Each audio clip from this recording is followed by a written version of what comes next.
अस्सलाम वालेकुम स्टूडेंट्स। उम्मीद है कि आप ठीक होंगे। हम आज एनाटॉमी का नया चैप्टर स्टार्ट करेंगे, जो है ब्लड। चैप्टर नंबर 4 आपकी किताब में सेक्शन 2 कम्युनिकेशन का पहला चैप्टर है ब्लड। ठीक है, और इसमें से हम 3 चीज़ें करेंगे।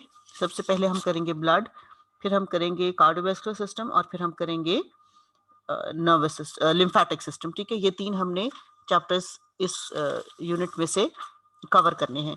सबसे पहले हम ब्लड की बात करेंगे। ब्लड आपकी बुक में पेज नंबर 62 पर खोल लीजिए बुक अपनी साथ में, और हम इसको वहां से ऑनवर्ड्स लेके चलते हैं। ठीक है, ये मैंने अपनी बुक खोल ली यहाँ पे, और आप भी अपनी बुक्स खोल लीजिए। सही है। So what is blood? सबसे पहले हम उसकी अगर हम डेफिनेशन देखें तो आपको पता है, जब हमने कनेक्टिव टिश्यू और ये क्लासिफिकेशन देखी थी तो हमने उसका देखा था कि ब्लड एक टाइप का कनेक्टिव टिश्यू है। ठीक है, ये किस तरह से कनेक्टिव टिश्यू है? ये एक लिक्विड फॉर्म का कनेक्टिव टिश्यू है जो कि कनेक्ट करता है आपकी बॉडी के डिफरेंट पार्ट्स को थ्रू कम्युनिकेशन। उनके साथ कम्युनिकेशन कराता है डिफरेंट चीजों में। कैसे? क्योंकि ये चीजें ट्रांसपोर्ट करता है, ऑक्सीजन, न्यूट्रिएंट्स, कार्बन डाइऑक्साइड। जब भी हम इसके फंक्शंस देखेंगे तो हम उसके बारे में बात करेंगे। सो ये उन टिश्यूज के दरमियान आपस में कम्युनिकेशन का जरिया है जो कि आपकी बॉडी के सेंट्रल एरिया से दूर है। जैसे हार्ट से करीब जो चीजें हैं उनमें तो चलो पहुंच जाता है ना, ब्लड है, वेसल्स हैं। तो ये आपकी पूरी बॉडी में, जैसे आपकी लेग्स की तरफ है, या आपका ब्रेन वाला एरिया है, या आपकी दूसरी मतलब ये कह ले अपेंडेजेस हैं, तो इनमें जो है, और सिर्फ यही नहीं बल्कि पूरी बॉडी का जो आपकी पूरी एनाटॉमी है ना, ये वहां पर कम्युनिकेट चीज़ें लेके जाता है और चीज़ें वहाँ से वापस लेके आता है। तो इस तरह से ये आपकी ये कह लें कि ट्रांसपोर्ट का एक अहम हिस्सा है। ठीक है, तो इसी तरह ये इस तरह से कनेक्ट करता है पूरी बॉडी को। सही है जी। ओके, सो अगर हम इसकी बारे में जर्नल सी बात करें तो ये एक स्ट्रॉ कलर्ड सा होता है, थोड़ा गीला सा, क्लियर वाटरी फ्लूइड होता है। ठीक है, इसके अंदर बेसिकली ब्लड का रेड है कलर, ये हम सब जानते हैं। तो इसके अंदर 2 चीजें होती हैं, एक होते हैं जी प्लाज्मा, और एक होता है इसके सेल्स। ठीक है, प्लाज्मा जो इसका लिक्विड पोर्शन है, वाटरी पोर्शन है, स्ट्रॉ कलर्ड होता है, क्लियर फ्लूइड होता है, जिसमें डिफरेंट तरह के सेल्स सस्पेंडेड होते हैं। ठीक है, तो जब डिफरेंट तरह के सेल्स इसमें सस्पेंडेड होते हैं तो ये इस प्लाज्मा के अंदर ये फ्लो कर रहे होते हैं। ठीक है, प्लाज्मा आपकी ब्लड का तकरीबन 55% बनाता है, और जो सेल्स होते हैं वो 45% वॉल्यूम बनाते हैं। आपका जब टेस्ट वगैरह या कभी ब्लड टेस्ट आपने दिया हो तो आपने देखा होगा वो टेस्ट ट्यूब में ब्लड ले लेते हैं कई दफ़ा वो, और फिर उसको शेक वेक कर देते हैं ताकि वो इवनली पूरी टेस्ट ट्यूब में जो है वो डिस्ट्रीब्यूट हो जाए। तो ब्लड टेस्ट जो है कई दफ़ा सेंट्रीफ्यूग करते हैं, वो एक मशीन होती है जिसमें वो टेस्ट ट्यूब्स रख के उसको जोर से दे रोटेट करते हैं इसको पूरा। ठीक है, जोर से घुमाते हैं। ठीक है,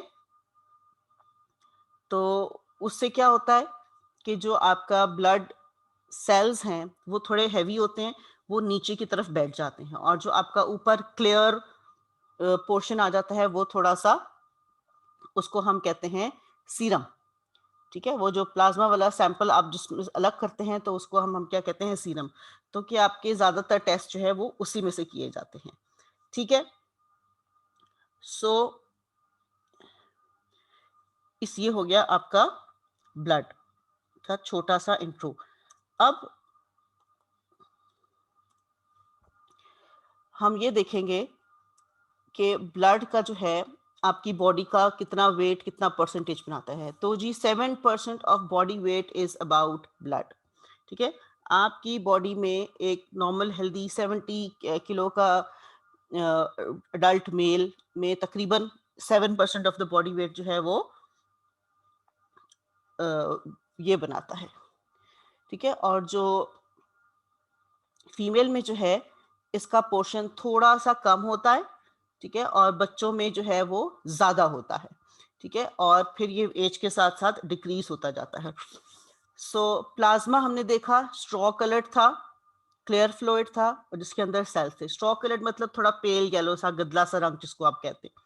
ठीक है, ठीक है जी। अब ब्लड जो है आपको पता है कि इस तरह से तो मूव नहीं कर सकता, लिक्विड है ना, तो उसको कोई चीज चाहिए फ्लो करने के लिए, रखने के लिए, करने के लिए। तो ब्लड जो है वो वेसल्स के अंदर, ट्यूब लाइक स्ट्रक्चर्स के अंदर फ्लो करता है, जिनको हम कहते हैं blood vessels. Blood vessels heart से ब्लड लेकर भी जाती हैं और हार्ट की तरफ ब्लड लेकर भी आती हैं। ठीक है, हार्ट जब पंप करता है तो ब्लड जो है वो अब बाहर चला जाता है, हार्ट से बाहर जाता है और पूरी बॉडी में जाता है वेसल्स के थ्रू। ठीक है, और इस तरह से एक कंटिन्यूस फ्लो मेंटेन किया जाता है। आपकी हर बीट के साथ जब हार्ट बीट करता है तो इसका मतलब ब्लड जो है वो फ्लो कर रहा है अवे फ्रॉम दी हार्ट। ठीक है, फिर वो वापस आता है और फिर फ्लो करता है। तो ये कंटिन्यूअल प्रोसेस है, आता जाता है, आता जाता है। विद एवरी बीट जो है वो ब्लड जो है वो पंप किया जाता है। ठीक है, सो बहुत सारे प्रोसेसेस हैं, जैसे होम्योस्टेसिस है, इसकी वजह से ये सारे जो ब्लड की चीज़ें हैं, ब्लड वॉल्यूम या कॉन्सेंट्रेशंस या टेम्परेचर और इस तरह की चीज़ें, ये सारी नैरो लिमिट्स में कंट्रोल की जाती हैं। हमने इसको होम्योस्टेसिस में पढ़ा था। ठीक है, अब हम इस चैप्टर में सबसे पहले पढ़ेंगे कि प्लाज्मा, ब्लड के डिफरेंट हिस्से पढ़ेंगे, लेकिन उसको पढ़ने से पहले हम पढ़ेंगे कि ब्लड के फंक्शंस क्या होते हैं। ठीक है, तो हम पढ़ेंगे फंक्शंस ऑफ द ब्लड। ये मैंने अलहदा से करके रखे हैं आपके लिए, ताकि मैं आपको यहाँ से बता दूं, यहाँ से आप इसके फंक्शंस को प्रॉपरली देख सकते हैं। ओके, सबसे पहला जो इसका फंक्शन है that comes as transport. Very simple meaning है कि जी ट्रांसपोर्ट करता है, एक जगह से दूसरी जगह लेकर जाता है। ठीक है, क्या क्या ट्रांसपोर्ट करता है? ऑक्सीजन। ऑक्सीजन कहाँ से ट्रांसपोर्ट करेगा? अब देखिए, हार्ट के दो हिस्से होते हैं, राइट और लेफ्ट। ठीक है, तो जो left side of the heart है ना, जो left side of the heart है वो ब्लड लेकर जाती है आपके बॉडी टिश्यूज की तरफ, और फिर जो right side of the heart है वो लेकर जाती है कहाँ? वो उसमें वो लेकर जाती है लंग्स की तरफ। यानी कि ब्लड कैरीज ऑक्सीजन, वो ऑक्सीजन भी कैरी करेगा। कहाँ से कैरी करेगा? लंग्स से कैरी करेगा और हार्ट पे लेकर आएगा, और फिर वहां से पूरा जो ब्लड है वो आपकी बॉडी टिश्यूज में चला जाएगा। फिर जिन बॉडी टिश्यूज को ये ऑक्सीजन सप्लाई करेगा, उसी बॉडी टिश्यूज से ऑक्सीजन जो है वापस आपके उसमें आएगी, राइट हार्ट में आएगी, और फिर ये वहां से सीधी लंग्स में चली जाएगी, ताकि ये बाहर कार्बन डाइऑक्साइड वहां से रिमूव हो जाए। तो ये कंटिन्यूस एक एक्सचेंज ऑफ ब्लड चल रहा है। सो ये आपने देखा कि ये इसका फंक्शन है। साथ में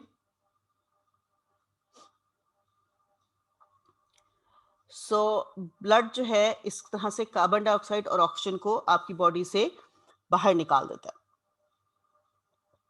ऑक्सीजन को आपकी बॉडी के अंदर ले लेता है, टिश्यूज तक लेके जाता है, और कार्बन डाइऑक्साइड आपकी बॉडी से बाहर निकाल देता है। ब्लड उस चीज को कैरी करता है। इसके अलावा आप के जो न्यूट्रिएंट्स हैं, जब आप खाना खाते हैं वो डाइजेशन होती है इंटेस्टाइन्स में, वो बिल्कुल एक एब्जॉर्बेबल फॉर्म में आ जाते हैं। तो वहां से जो फूड एब्जॉर्ब होती है वो आपके ब्लड वेसल्स में जाती है।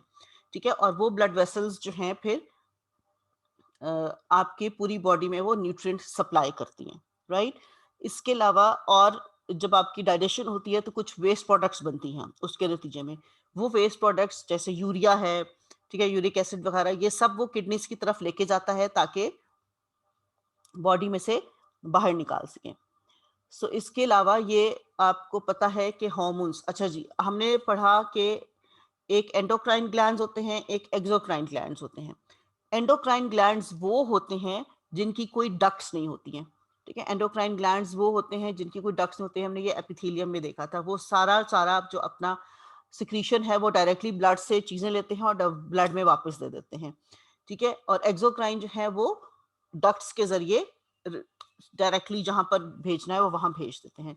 सो ये हार्मोन्स, एंडोक्राइन हार्मोन्स जो हैं, ये भी ब्लड के थ्रू जहां पर सेल्स उनके हैं, टारगेट सेल्स हैं, वहां तक ले जाए जाते हैं। इसके अलावा बोन मैरो के अंदर स्टेम सेल्स होते हैं, और इसके अलावा और भी होते हैं, जैसे लिवर में कुछ होते हैं। तो ये जो स्टेम सेल्स हैं, ये डिफरेंट तरह के सेल्स और दूसरी चीजें बनाते हैं, ठीक है।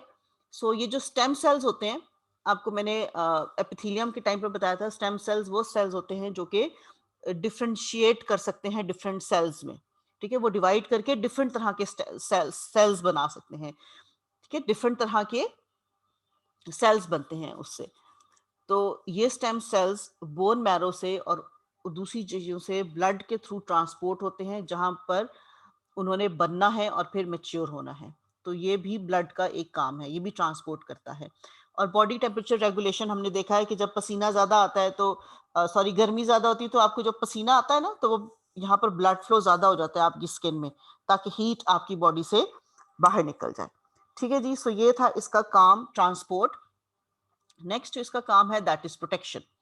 प्रोटेक्शन में ब्लड जो है वो इंपॉर्टेंट रोल प्ले करता है।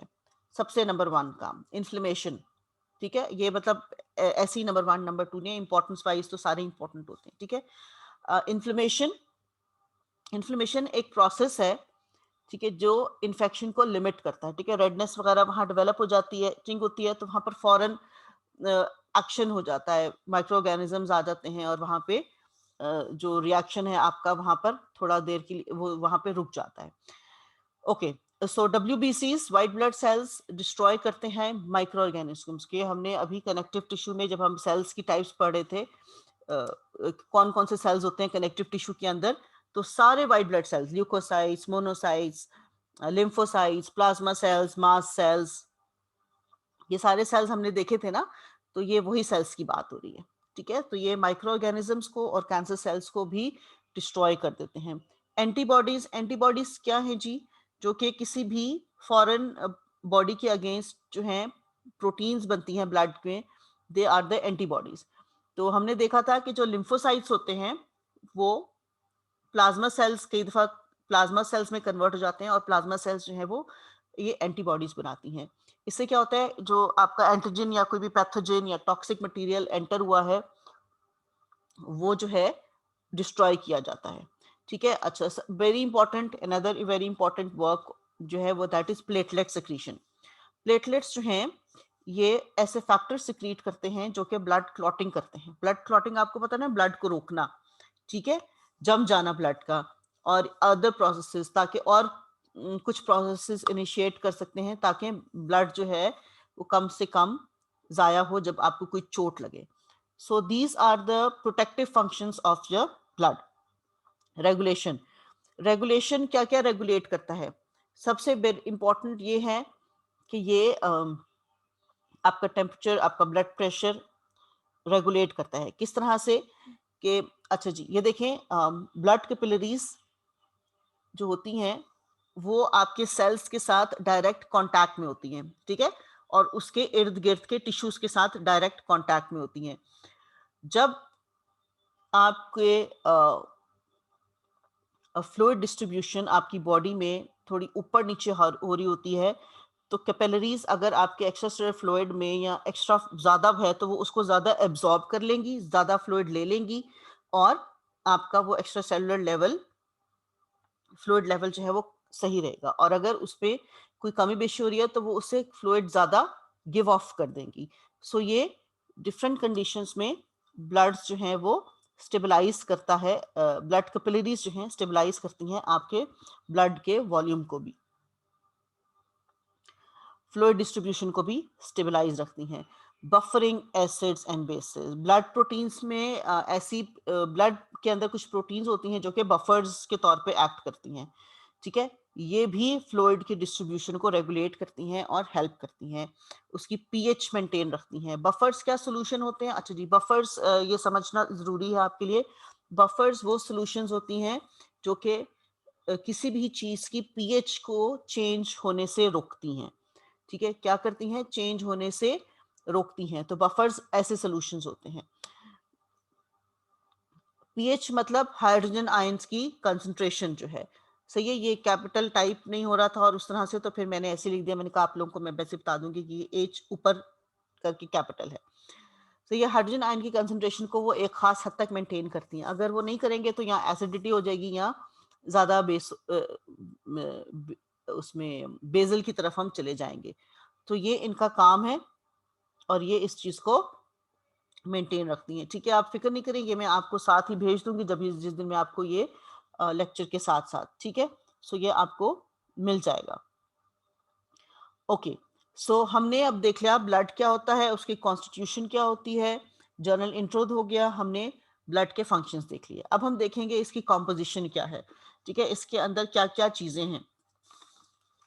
इसके अंदर है हमारे पास सबसे पहले blood is made up of plasma, the liquid portion, and cells, red blood cells, WBCs, platelets, basically. ठीक है, सो हम सेल्स बाद में देखेंगे, पहले हम प्लाज्मा के बारे में बात करेंगे। ब्लड जो प्लाज्मा है, हमने पहले भी देखा, तकरीबन 55% ऑफ द ब्लड जो है, वॉल्यूम जो है ब्लड का, वो प्लाज्मा होता है। ठीक है, प्लाज्मा की वजह से होता है। अब प्लाज्मा की सबसे पहले देखेंगे कि उस प्लाज्मा के अंदर क्या क्या चीजें होती हैं। मेनली उसके अंदर पानी होता है, it is made of water. 90% to 92%, यानी कि 90 से 92% उसमें पानी होता है। और इसमें क्या क्या चीजें होती हैं, कुछ सॉल्ट्स होते हैं, कुछ प्रोटीन्स होती हैं, कुछ न्यूट्रिएंट्स होते हैं जो डाइजेस्टेड फूड से आते हैं।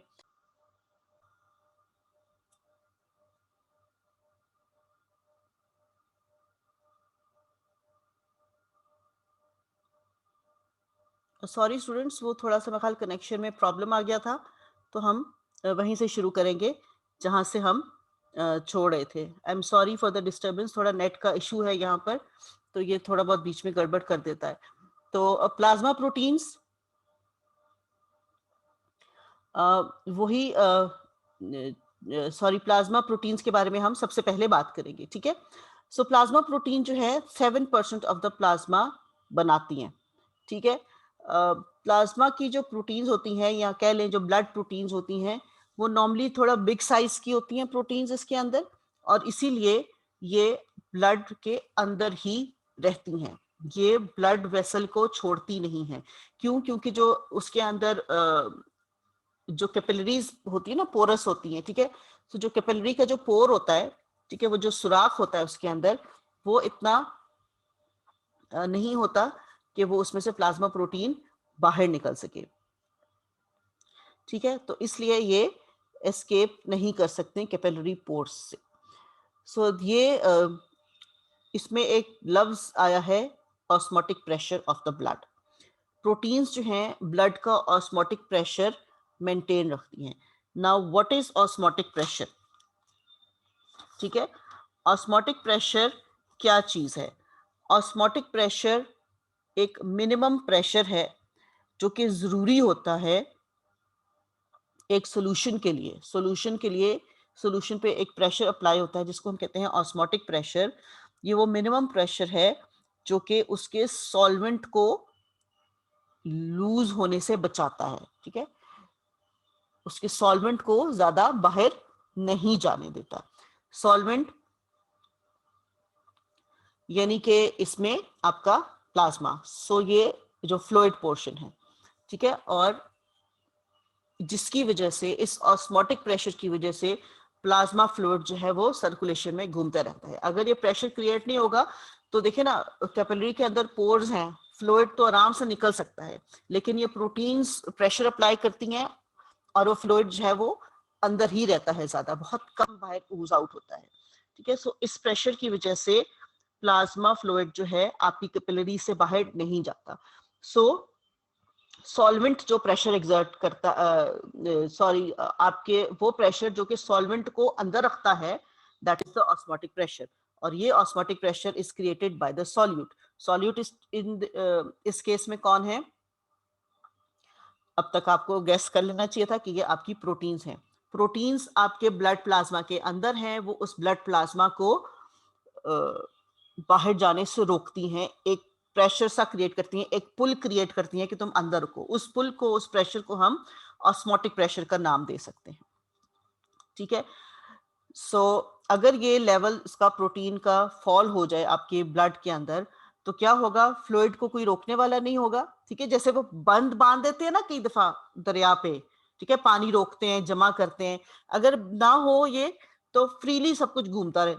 ठीक है, तो ये प्लाज्मा लेवल जब फॉल होगा तो ब्लड जो है वो आसानी से बाहर निकल आएगा आपकी वेसल्स में से। ठीक है, सो ब्लड वेसल्स जो है उसका ऑस्मोटिक प्रेशर कम हो जाएगा, और फिर वो आपकी आसानी से टिश्यूज में आपका ब्लड लीक आउट होना शुरू हो जाएगा। सही है। और प्लाज्मा प्रोटीन्स जो हैं वो आपकी ब्लड की थिकनेस भी मेंटेन रखती हैं। ज्यादातर इनमें हैं जी albumin and fibrinogen. All right, so plasma proteins की डिफरेंट टाइप्स हैं। ठीक है, 3 तरह के हम देखेंगे अभी। एल्ब्यूमिन्स हैं, ग्लोबुलिन्स हैं और क्लॉटिंग फैक्टर्स हैं। क्लॉटिंग फैक्टर्स जो हैं वो उसमें कई सारी चीजें आ जाती हैं। सो सबसे पहले एल्ब्यूमिन्स, जो कि आपके प्लाज्मा में सबसे ज्यादा पाई जाती हैं। ठीक है, the most abundant plasma proteins, about 60% of the total plasma proteins. Plasma की बात हो रही है, ओवरऑल बॉडी की बात नहीं कर रहे अभी हम, सिर्फ प्लाज्मा प्रोटीन्स। ठीक है, और उनका मेन फंक्शन क्या है कि ऑस्मोटिक प्रेशर जो है मेंटेन रख सकें, ऑस्मोटिक प्रेशर को मेंटेन रख सकें, और फ्लूइड जो है वो बॉडी के अंदर है। इसके अलावा ये फैटी एसिड्स भी कैरी करती है अपने अंदर, कुछ ड्रग्स और स्टेरॉइड हार्मोन्स। ठीक है, ये सारी चीजें एल्ब्यूमिन के अंदर डिसॉल्व हो जाती हैं और फिर वो अपनी डेस्टिनेशन पे पहुंच के वहां से बाहर निकल जाती हैं। सो ये एल्ब्यूमिन के फंक्शंस हैं। ग्लोबुलिन्स, ग्लोबुलिन्स जो हैं उनके मेन फंक्शंस क्या हैं, ये लार्ज प्रोटीन्स होती हैं, बिग प्रोटीन्स, ग्लोब्यूल्स के जैसे। ठीक है जी, ये एक्ट करती हैं एज एंटीबॉडीज। इम्यूनोग्लोबुलिन्स, हमने आजकल बड़ा कोरोना के चक्कर में जी आईजीजी आईजीएम आपने सुना होगा, तो यही ग्लोबुलिन्स हैं, इम्यूनोग्लोबुलिन्स। ठीक है, ये कॉम्प्लेक्स प्रोटीन्स हैं और लिम्फोसाइट्स इनको बनाते हैं। ये क्या करती हैं, ये इंपॉर्टेंट रोल प्ले करती हैं बॉडी की इम्यूनिटी में। ठीक है, फॉरेन मटेरियल्स एंटीबॉडीज हैं तो एंटीजेंस को न्यूट्रलाइज करती हैं और इन्फेक्शन को कंट्रोल करती हैं। अच्छा जी, ये क्या क्या ट्रांसपोर्ट कर सकती हैं, हॉर्मोन्स एंड मिनरल सॉल्ट्स। ठीक है, और ये थायरॉक्सिन हार्मोन्स को और मिनरल सॉल्ट्स को ट्रांसपोर्ट करती हैं। अब इसमें इन्होंने 2 तरह की ग्लोबुलिन्स का नाम दिया है। एक ये है थायरोग्लोबुलिन। थायरोग्लोबुलिन क्या कैरी कर रही है, थायरॉक्सिन को, यानी कि जो थायरॉक्सिन जो आपकी थायराइड के लिए है, वो हार्मोन कैरी किया जाता है थायरोग्लोबुलिन प्रोटीन्स के थ्रू। और जो मिनरल्स आयरन है, आयरन जो आप लेते हैं, मिनरल सॉल्ट्स जो होते हैं आपके, आयरन जो आप लेते हैं अपने फूड में या उस तरह से, वो किस तरह से कैरी की जाती है, ट्रांसफेरिन, ट्रांसफेरिन के थ्रू कैरी की जाती है। ठीक है, सो ये इसका फंक्शन है। एक और क्लॉटिंग फैक्टर्स, क्लॉटिंग फैक्टर्स की बात करें तो क्लॉटिंग फैक्टर्स जो हैं आपके किस चीज के लिए रिस्पॉन्सिबल है, हमने अभी पढ़ा था, ब्लड को क्लॉट करने के लिए, ब्लड को रोकने के लिए, एक जगह पे रुक जाए, स्टॉप करने के लिए। जब आपको कोई कट या चोट लगती है तो थोड़ी देर के लिए ब्लड ऊज आउट होता है, आप उसको करते हैं कि किसी तरह से रुक जाए, लेकिन एक खास टाइम के बाद जो है ब्लड जो है वो रुक जाता है। क्यों? क्योंकि वहां पे क्लॉटिंग फैक्टर्स आ जाते हैं आपके, और वो आपके ब्लड को लीक आउट होने से बचाने शुरू कर देते हैं। इंपॉर्टेंट है जी फिब्रिनोजिन, सबसे important clotting factor is fibrinogen, जो आपके प्लाज्मा में प्रोड्यूस होता है। तो सीरम जो है जो हम लेते हैं, ये क्लॉट नहीं होता है, क्योंकि हमारी जब सेंट्रीफ्यूज करते हैं तो इसमें से क्लॉटिंग फैक्टर्स निकल जाते हैं, सारे सेपरेट हो जाते हैं और रिमूव हो जाते हैं उसमें से, इस लिहाज से हम उसको देखते हैं। तो ये है जी आपका ब्लड प्लाज्मा।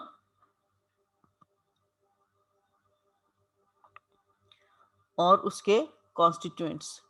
ठीक है, क्लॉटिंग फैक्टर्स के अलावा हमारे पास, सॉरी, क्लॉटिंग फैक्टर्स के अलावा